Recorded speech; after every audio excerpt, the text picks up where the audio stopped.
जय हिंद दोस्तों, स्वागत है अपने इस YouTube चैनल पर। बच्चों, आज के इस वीडियो में हम कक्षा 11 के विद्यार्थियों के लिए इतिहास का मॉडल पेपर लेकर आए हैं, जो 2024 बोर्ड एग्ज़ाम के लिए मोस्ट इम्पॉर्टेंट रहेंगे और किस प्रकार से क्वेश्चन पूछे जाते हैं आप लोग इस वीडियो में देखेंगे। बच्चों, यह जो है इतिहास NCERT रहेगा और सभी बोर्ड के स्टूडेंट्स के लिए मोस्ट इम्पॉर्टेंट रहेगा। देखो, कक्षा 11 बच्चों केवल प्रश्न पत्र और पूर्णांक बच्चों आपको 100 नंबर मिलेंगे। कितने मिलेंगे? 100 नंबर का जो है पूर्णांक मिलेगा। पूर्णांक जो आपको होगा बच्चों 100 नंबर का होगा, ठीक है। और समय 3 घंटे 15 मिनट को आपको मिलेंगे। समय कितना मिलेगा? 3 घंटे 15 मिनट का। और चलिए, निर्देश क्या रहेगा बच्चों? प्रारंभ के 15 मिनट परीक्षार्थियों को प्रश्न पत्र पढ़ने के लिए निर्धारित दिया रहता है। सभी नोट में क्या रहेगा बच्चों? सभी प्रश्न अनिवार्य है। इस प्रश्न खंड में 5 खंड है। खंड का में 10 बहुविकल्पीय प्रश्न, खंड खा में 5 अति लघु उत्तरीय प्रश्न, खंड गा में 6 लघु उत्तरीय प्रश्न, खंड घा में 3 दीर्घ उत्तरीय प्रश्न रहेगा तथा खंड अंगा में ऐतिहासिक तिथियों और मानचित्र संबंधित प्रश्न रहेंगे। ठीक है बच्चों, तो ऐसे क्वेश्चन पूछे जाएंगे। चलिए देखते हैं। सभी प्रश्नों के निर्धारित अंक उनके सामने अंकित है। सबसे पहले हम लोग बहुविकल्पीय प्रश्न देखेंगे। देखो, एक एक नंबर का रहेगा। बहुविकल्पीय प्रश्न जो होता है एक एक नंबरों का होता है। पहला क्वेश्चन है, ओल्ड टेस्टामेंट किस पुस्तक का भाग है? कुरान है कि गीता है कि रामायण है कि बाइबिल है? सही जवाब बच्चों जो है यहाँ घा हो जाएगा, ये बाइबिल है। ओल्ड टेस्टामेंट किस पुस्तक का भाग है? तो बाइबिल का भाग है। मेसोस का अर्थ क्या होता है? नदी, मध्य, समुद्र, टापू। तो मेसोस का अर्थ होता है बच्चों नदी। यहाँ सही जवाब जो है का हो जाएगा। ठीक है, आगे देखेंगे हम लोग। तीसरा क्वेश्चन है कि देखो एक एक नंबर का सब मिलेगा, एक एक बच्चों नंबर का मिलेगा। देखो, मेसोपोटामिया में खेतों, मत्स्य क्षेत्रों तथा लोगों के पशुधन का स्वामी किसे माना जाता था? आराध्य देवी को, राजा को, सरपंच को, पशुपति शिव को। तो बच्चों यहाँ सही जवाब हो जाएगा आराध्य देवी को। ये 3 का हो जाएगा। रोम में अधिक महंगा श्रम कौन सा था? रोम में अधिक महंगा श्रम यानी श्रम माने मेहनत होता है। किसको जो है सब ज़्यादा मेहनत करनी पड़ती थी? महिला श्रम, स्वश्रम, वेतनभोगी श्रम, दास श्रम। तो बच्चों दास, जिनको खरीद कर लिया जाता, गुलाम बनाकर, इनको ज़्यादा पैसा भी नहीं दिया जाता था, काम अधिक लेते थे। दास श्रम सबसे महंगा था रोम में। पैगम्बर मोहम्मद साहब का संबंध निम्न कबीले से था। यानी पैगम्बर मोहम्मद साहब आप लोग जानते बच्चों, जिसको हजरत मोहम्मद साहब कहते हैं, जो इस्लाम धर्म के संस्थापक थे। तो इनका संबंध किस कबीले से था? ये जो है कुरैश कबीले से था। इनका जन्म 570 ईस्वी में कहाँ हुआ था बच्चों? मक्का यानी मदीना में हुआ था। ये कुरैश कबीले से संबंधित थे। हजरत मोहम्मद साहब इस्लाम धर्म के क्या थे? संस्थापक थे। देखो, एक एक नंबर का है सब। पैगम्बर मोहम्मद साहब भाषा और संस्कृति की दृष्टि से थे। उनकी दृष्टि से क्या भाषा थी? तुर्की थी कि अरबी की इजरायली? इनमें से कोई नहीं। सही जवाब बच्चों खा हो जाएगा अरबी। चीन पर मंगोलों का आधिपत्य कब समाप्त हुआ? चीन पर जो है पहले मंगोलों का आधिपत्य था, तो कब समाप्त हुआ? तो बच्चों 1368 ईस्वी में। निम्न में से चंगेज खान की विधि संहिता का नाम दिया गया है? यास, उल्लूस, तामा, नासा। क्या है बताओ? विधि संहिता। चंगेज खान की विधि संहिता, विधि माने होता है कानून। एक कानून किताब होता है, कानून संहिता का नाम दिया गया था ये जो है यास में। एक प्रकार से एक भी संहिता थी। गुरुत्वाकर्षण का सिद्धांत किस वैज्ञानिक देन है? बहुत सरल है बच्चों। गुरुत्वाकर्षण किसने दिया है? न्यूटन ने। ठीक है, गुरुत्वाकर्षण खोज किसने किया था? न्यूटन ने। द प्रिंस नामक पुस्तक के लेखक कौन थे? तो द प्रिंस नामक पुस्तक के लेखक मैकियावेली थे। कौन थे बच्चों? मैकियावेली थे।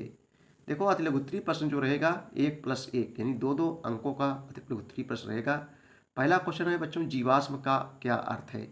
तो बहुत सरली परिभाषा है बच्चों। जीवाश्म किसे कहते हैं? देखो, पृथ्वी के अंदर पेड़ पौधे जीव जंतुओं के सड़े गले अवशेष को हम लोग क्या कहते हैं? जीवाश्म कहते हैं। यानी बच्चों पेड़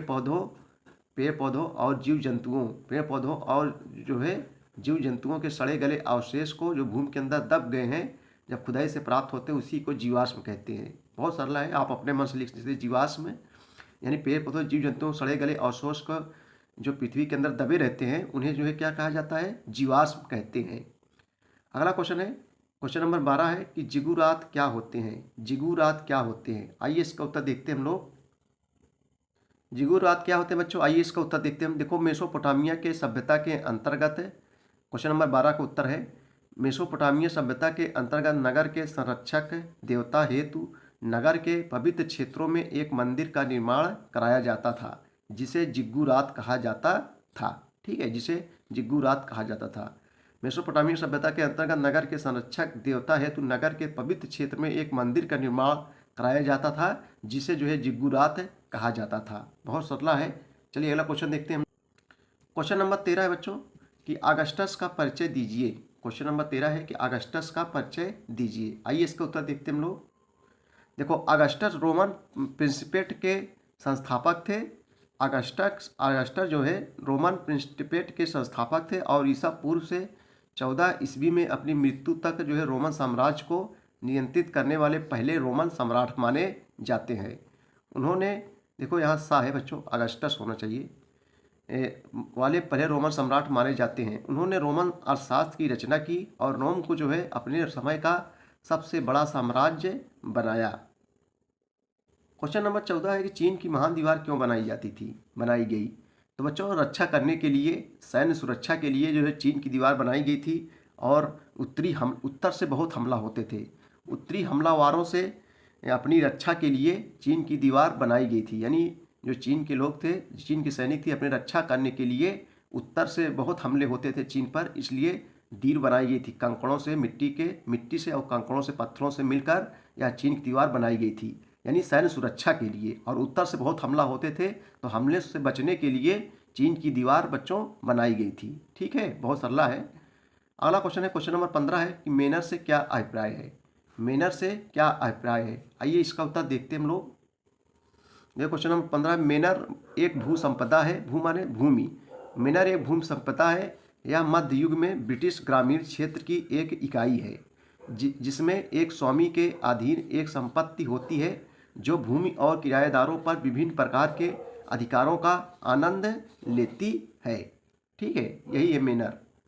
देखो बच्चों, जो लघुत्तरीय प्रश्न रहेंगे आपको 5-5 अंकों को मिलेंगे। जैसे जो है प्राइमेट्स के मुख्य विशेषताएं लिखिए। मेसोपोटामिया के नगर की विशेषताएं बताइए।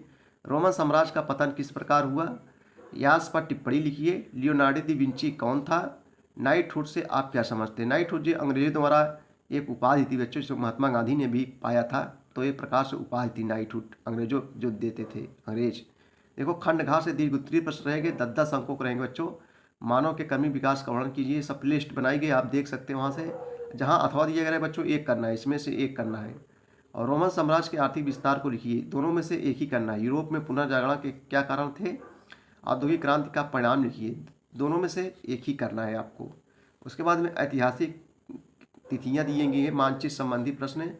देखो, क्या कौन घटनाएं हुई थी 1910 में, 1921, 1956 में, 1206 में गुलाम वंश की स्थापना हुई थी, 850 ईसा पूर्व, 1000 से 1000 ईसा पूर्व। देखो, उसके बाद मानचित्र संबंधी क्वेश्चन दिए गए। Sudan, Mozambique, Tanzania, Kenya. दिए गए विश्व के रेखा चित्र में निम्नलिखित स्थानों को अंकन कीजिए। यहाँ से आपको 2-2 अंकों को जो है बच्चों मिल जाएगा। ये दृष्टिबाधित छात्रों के लिए आपके लिए नहीं है, ये आपको नहीं करना है। ठीक है, तो इस प्रकार से 100 क्वेश्चन पूछे जाएंगे, 100 नंबर का क्वेश्चन।